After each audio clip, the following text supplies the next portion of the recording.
जैसा कि आप सभी को पता है ग्रुप टू सब ग्रुप 4 का ऑफिशियल नोटिफिकेशन आ चुका है और मात्र 40 दिन बचे हैं एग्जाम के लिए।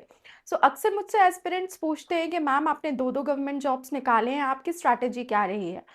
आज की इस वीडियो में मैं आपको 40 डेज की फुल प्रूफ स्ट्रैटेजी बताने वाली हूँ जो कि एकदम प्रैक्टिकल होने वाली है और उस स्ट्रैटेजी को मैंने खुद फॉलो किया है और दो दो एग्जाम्स में सिलेक्शन पाया है। Hey everyone, welcome or welcome back to my another video. My name is Rupali. I'm working as a training officer और इसके पहले मैं पटवारी थी। आज की ये वीडियो उन सभी एस्पिरेंट्स के लिए होने वाली है जिन्होंने नोटिफिकेशन आने के बाद अब सोचा है कि हम इस एग्ज़ाम की तैयारी कर लेते हैं और उन लोगों के लिए भी हो सकती है जो थोड़ी बहुत प्रिपरेशन कर रहे हैं और एग्ज़ाम्स दे रहे हैं। स्ट्रैटेजी बताने के पहले मैं कुछ कॉमन मिस्टेक्स बताना चाहूँगी कि हम पढ़ाई तो कर लेते हैं, प्रिपरेशन भी कर लेते हैं, सब ऐसा कोई भी नहीं होता है जो प्रिपरेशन नहीं कर रहा होता है या कोई स्ट्रैटेजी नहीं होती उसकी। लेकिन सबसे इम्पोर्टेंट चीज़ जो आती है हम अपने मिस्टेक्स को एनालाइज़ नहीं करते, हम क्या गलती कर रहे हैं उससे नहीं सीखते। तो मैं कुछ कॉमन मिस्टेक्स बताना चाहूँगी जो एस्पिरेंट्स करते ही हैं, उन्हें अंदाज़ा भी नहीं होता कि ये बहुत बड़ी एक मिस्टेक है जो कि उनके सिलेक्शन को ही मतलब रोक देती है, जिस वजह से उनका सिलेक्शन नहीं हो पाता। तो पहली ऐसी गलती कि जैसे कि हमें पता है हमारे पास टाइम कम है, सिर्फ 40 डेज़ बचे हैं। तो कई एस्पिरेंट्स ऐसे हैं कि बस बुक्स उठाई, उन्होंने मार्केट में देख ली कि यहाँ ये बुक है, बुक खरीद ली और अब वो सोचते हैं कि मैं ये पूरी बुक पढ़ डालूँगा।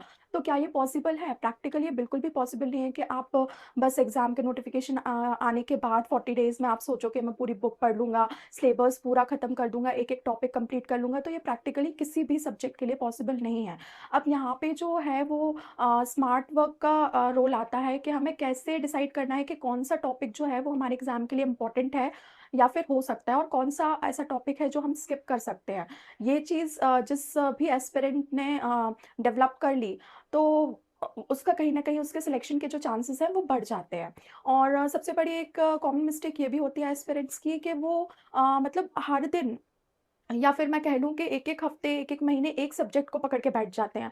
ये भी पॉसिबल नहीं है अगर आप इस तरीके से अपनी स्ट्रैटेजी को प्लान करेंगे कि हम एक पूरा सब्जेक्ट पढ़ लेते हैं, उसके बाद हम दूसरा सब्जेक्ट उठाएँगे तो फिर भी आपका सिलेक्शन के जो चांसेस हैं वो थोड़े कम हो जाएँगे क्योंकि ये जो प्लान है वो तब फॉलो कर सकते हैं आप जब आपको पता हो कि हमारे एग्ज़ाम में 1 साल है, 6 महीने हैं, तो ये स्ट्रैटेजी उस टाइम पे फॉलो आप करें तो वो आपको हेल्प करेगी। बट हमें पता है हमारे पास टाइम कम है, हमें उस हिसाब से अपनी स्ट्रैटेजी को मॉडिफाई करना पड़ेगा।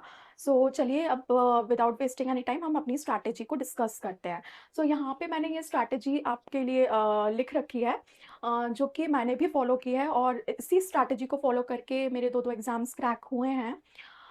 सबसे पहले मैं बात करूँगी, आपको पता है जैसे लास्ट 40 डेज़ बचे हुए हैं एग्ज़ाम के लिए, तो इन 40 डेज़ को मैंने 2 पार्ट्स में बाइफरकेट किया है, 2 पार्ट्स में इनको तोड़ा है। सबसे पहला पार्ट जो है वो 30 डेज़ का है।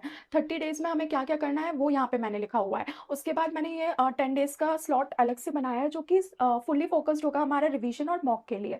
इसकी बात हम बाद में करेंगे जब हमारे 15 डेज़ अप्रॉक्स बचे होंगे तब मैं इसके बारे में बात करूँगी। अभी हमारा फ़ोकस ऑफ इंटरेस्ट यहाँ पे होना चाहिए कि 30 डेज़ में हमें कैसे फ़िगर आउट करना है कि हम मैक्सिमम सिलेबस अपना कंप्लीट कर पाएँ और मैक्सिमम चीज़ें कवर कर पाएँ क्योंकि आफ्टर ऑल एग्ज़ाम में सब कुछ आना है। अब नोटिफ़िकेशन में सिर्फ सब्जेक्ट मेंशन्ड हैं जैसे जनरल साइंस, जनरल मैथ्स। अब मैथ्स में तो कितना सारा है, अरिथमेटिक है, अलजेब्रा है, एडवांस है ना? तो वो सारी चीज़ें कवर करते हुए हमें कैसे अपने दिन को बाँटना है, एक दिन में हमें कैसे चीज़ें कवर करनी है वो मैंने यहाँ पे बताया है।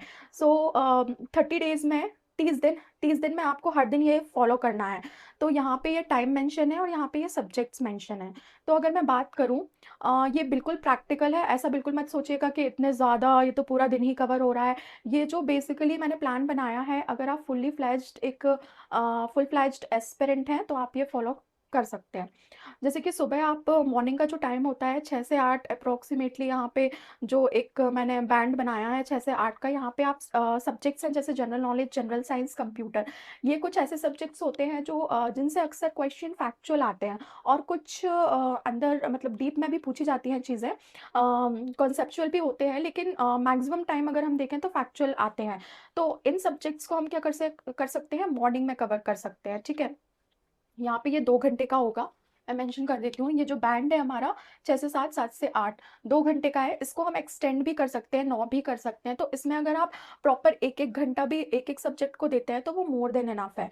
उसके बाद हमारा जो सेकंड बैंड है, वो है 6 से 10 से 3 का। ये वाला जो पीरियड होता है, इसमें अक्सर हम मतलब थोड़ा-सा आलस खा जाते हैं और दूसरी चीज़ों में फ़ोन चला रहे हैं या फिर नींद टाइप चीज़ें आने लगती है, खाना वगैरह ब्रेकफ़ास्ट करके। तो इस बैंड में हम जो है वो ऐसे सब्जेक्ट को ले सकते हैं जिसमें हम विदाउट पेन और पेपर प्रैक्टिस नहीं कर सकते, या विदाउट पेन और पेपर हम इन सब्जेक्ट्स को नहीं कर सकते।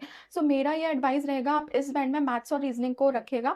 और इन 2 सब्जेक्ट्स को भी हमें ऐसे फॉलो करना है कि एक दिन अगर हमने मैथ्स का कोई टफ टॉपिक लिया है, तो रीजनिंग का हमें वहाँ पे ईज़ी लेना है, बैलेंस आउट करके चलनी है चीज़ें, ठीक है? तो ये वाला जो स्लॉट है, इसमें हमें मैथ्स और रीजनिंग को करना है। इस वाले बैंड में 10 से 3 वाले बैंड में जहाँ पे हमें मैथ्स और रीजनिंग करनी है, ये वाला बैंड हमारा हो रहा है 5 घंटे का।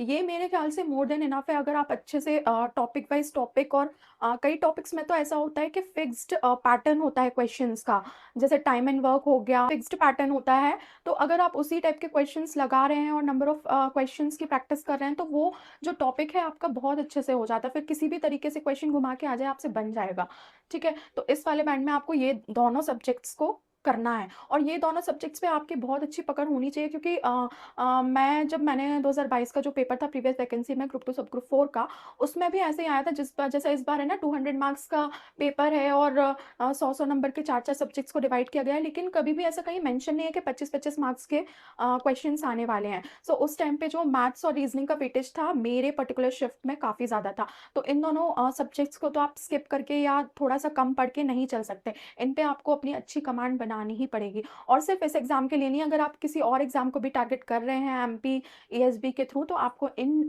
टॉपिक्स को अच्छा करना पड़ेगा। नेक्स्ट हम आते हैं अपने थर्ड स्लॉट पे, जो कि है शाम का 6 से 9, 3 घंटे का ये स्लॉट है हमारा। इसमें जब आप पूरे दिन इतना कुछ पढ़ लेंगे, तो थोड़ा सा टायर्ड फील करेंगे। तो इस जो ये बैंड है, इसमें आपको लाइट सब्जेक्ट जैसे कि जो लैंग्वेज सब्जेक्ट है, हिंदी या इंग्लिश, है ना, इनको आप अपने अकॉर्डिंगली एडजस्ट कर सकते हैं। हिंदी में तो साहित्य है या व्याकरण है, तो आप नॉर्मली अगर आपको मन नहीं भी हो रहा है, तो किसी यूट्यूब पे मैराथन खोल लिया, कोई क्लासेस खोल लिया, उसको थोड़ा सा स्पीड बढ़ा के और उन टॉपिक्स को आप कवर कर सकते हैं। तो ये लाइट सब्जेक्ट्स हैं, ये आप आसानी से शाम के टाइम में कवर कर सकते हैं।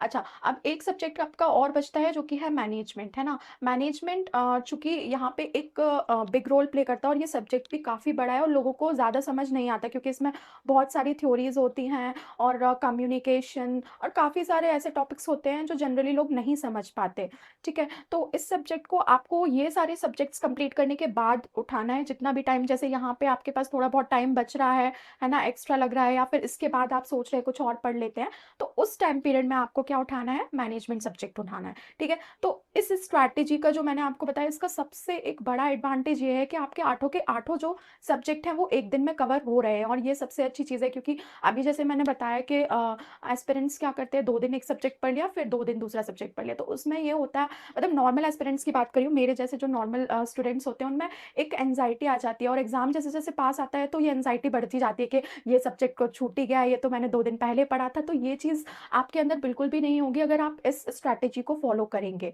ठीक है। तो ये एक फुल प्रूफ स्ट्रैटेजी है। इसमें आपका जो स्लॉट्स हैं, एक पूरा दिन भी कवर हो रहा है और सारे के सारे सब्जेक्ट्स भी कवर हो रहे हैं, और अगर आप इसी तरीके से फॉलो करेंगे, तो आपका सिलेबस भी कई हद तक आप कवर कर ले जाएंगे। और मैं 30 डेज़ की बात तो नहीं करती, सिर्फ आप 1 हफ्ते ये फॉलो कीजिए, और आप देख पाएँगे कि आपके जो प्रिपरेशन है, उसका जो लेवल है, कहीं न कहीं वो लेवल अप हो जाएगा, है ना? इसके बाद जब आप मॉक लगाएँगे, तो आप अपने आप को पाएँगे कि आप में काफ़ी ज़्यादा इम्प्रूवमेंट हुआ है। और ऐसा नहीं है कि सिर्फ मैं बोलने के लिए बोल रही हूँ, ये मैंने खुद भी फॉलो की है, क्योंकि जब मैंने दिया था, तो मेरे पास भी ज़्यादा टाइम नहीं था। कम टाइम में ये स्ट्रैटेजी अगर आप फॉलो करते हैं, तो काफ़ी ज़्यादा यूज़फुल रहेगी। सो ये थी आपकी फुल 30 डेज़ स्ट्रैटेजी, जो कि आप सिर्फ मैं आपको कहती हूँ 1 हफ्ते फॉलो कीजिए, और आप खुद ही इसका इम्प्रूवमेंट अपनी प्रिपरेशन में देख पाएँगे। अगर आपको एमपी, ईएसबी, ग्रुप 2, सब ग्रुप 4 से रिलेटेड और भी कोई इन्फॉर्मेशन चाहिए, कोई डाउट है आपके मन में, तो आप मुझे कमेंट कर सकते हैं। और इसके अलावा क्या बेस्ट रिसोर्सेज़ हो सकते हैं, क्या बेस्ट बुक्स हो सकती हैं इस एग्ज़ाम के लिए, अलग-अलग सब्जेक्ट के लिए, वो मैं आपको नेक्स्ट वीडियो में बताने वाली हूँ। So that's all about this video. Thank you so much. Keep learning, keep growing.